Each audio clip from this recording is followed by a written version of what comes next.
Before I begin, ladies and gentlemen, I'd like to begin by acknowledging the traditional owners of the land on which we meet today, the Yagara people, and pay my respect to elders past and present.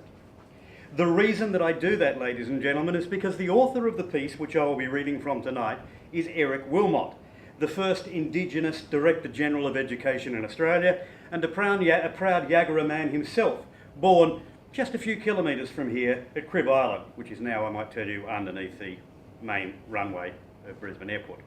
But anyway, to set the scene, it's 1795, less than 10 years after European settlement in the area around Sydney, and there has been a bitter, divisive guerrilla war being staged by the local Eora, Daruk and Tarawal people against the white invaders. This has been going on for more than 5 years. You didn't know about this civil war? You've never heard of Pemulwuy, the Bidjigal man who led that resistance? Or of the hundreds of deaths in that civil war, black and white, that occurred during that revolution? It's not surprising because, in fact, the whole early years of European settlement in Australia have been largely whitewashed away. But Pemulwuy was quite real, I can assure you, as was an escaped African-American slave known as Black Caesar, born John Caesar, as I say, probably a runaway slave, but definitely a convict sent to Botany Bay. But here's where it gets interesting. Black Caesar and Pemulwuy definitely fought. We know that in 1795.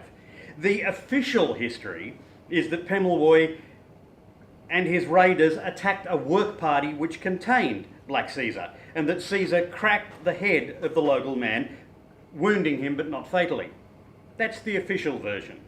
Author and academic Eric Wilmot has a different version of events, suggesting in his somewhat fictionalised account that Caesar had in fact joined with the rebellion and in one raid had got the white settlers on the run, but there'd been the loss of 10 Eora men and an Irish convict who had also joined the battle on the side of the insurgents.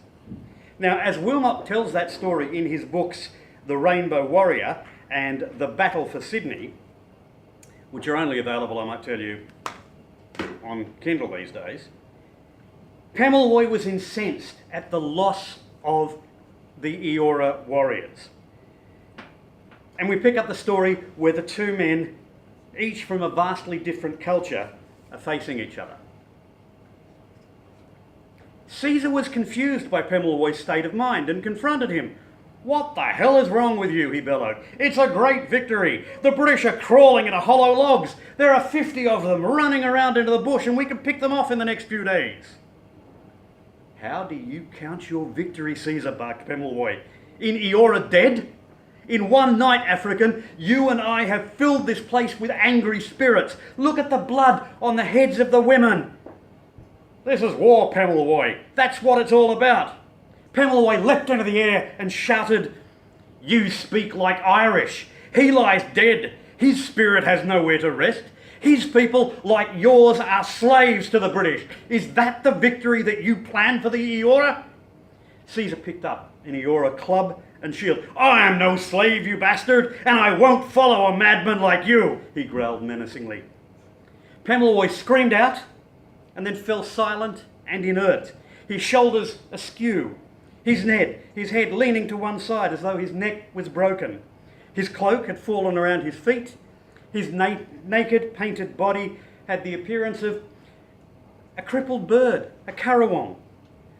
The people in the camp were drawn to the scene, horrified, spellbound.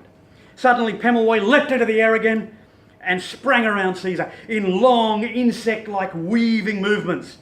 Caesar held his ground and watched carefully. Pemulwuy darted to one side and then the other, tossing a club and shield up into the air. He grabbed one and then the second. He caught them. He stopped. He crouched. And then he leapt at Caesar. There was a clatter of timber weapons and a scatter of onlookers. Then the combatants parted again. The duel became a terrible death ritual. These two terrible dark warriors circled each other and then lunged, attacked and withdrew. They were like great live beasts from some mythical other world. At each attack, their ferocity was desperate. Their battle was lit only by the firelight and by the stars above.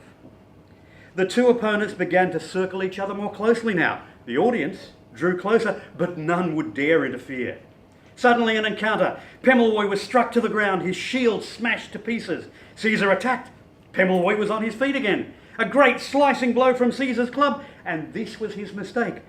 Pemulwuy moved inside the blow, his own club moving in a sharp arc that seemed to bounce off Caesar's skull. Caesar collapsed backwards. But Pemulwuy walked just a little way into the darkness before he too fell to the ground, his forearm broken and blood seeping from mouth and ear. The book I've been reading from, ladies and gentlemen, is Pemulwuy, written by Eric Wilmot. Unfortunately, as I mentioned, it appears to be out of print in dead tree format and is only available as a download from Kindle.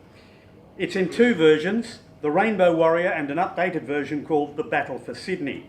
Both cost a little over $10, and as historical fiction, they tend to play a little fast and loose with names and dates and events, as can be witnessed if you actually look at the diaries, for example, of Watkin Tench, the early leader of the military, and that diary is available in the Brisbane Library if you'd like to check it out. But in any case, I would suggest getting a copy of Pemulwuy, The Rainbow Warrior, or The Battle for Sydney, because it's a fascinating look at a part of our history that is all too often ignored.